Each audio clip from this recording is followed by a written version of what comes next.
Talofa, this is Michael Tan, and this is my story. A few years ago, I didn't understand what commitment really meant.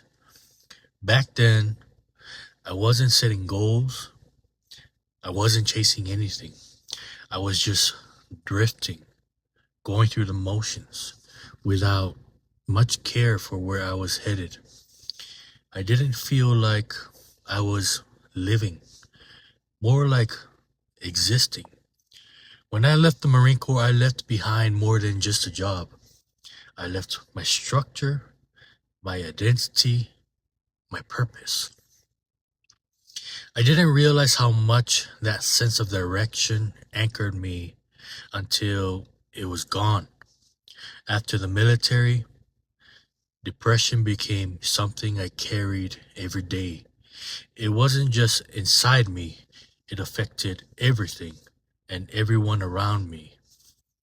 And one night, in my darkest moment, the darkest moment of my life, I tried to end it all. But that moment, what should have been the end, became the beginning. I reached out for help, and little by little, I started to heal. I started a podcast just to speak my truth and connect with others. That led to community involvement, and eventually I founded a nonprofit dedicated to supporting veterans like me. Those who are trying to find their footing after service. Through all of that, I found something I hadn't felt in a long time. Purpose. This serving veterans, building community, sharing hope.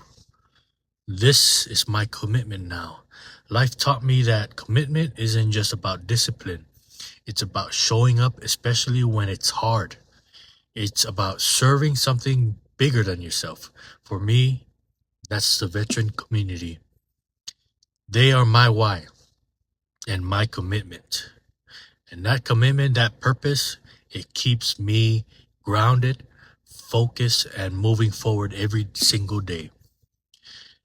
I believe our hardest moments can shape us into who we're meant to be.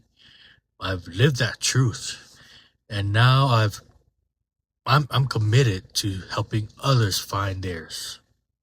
Tofa Soifua.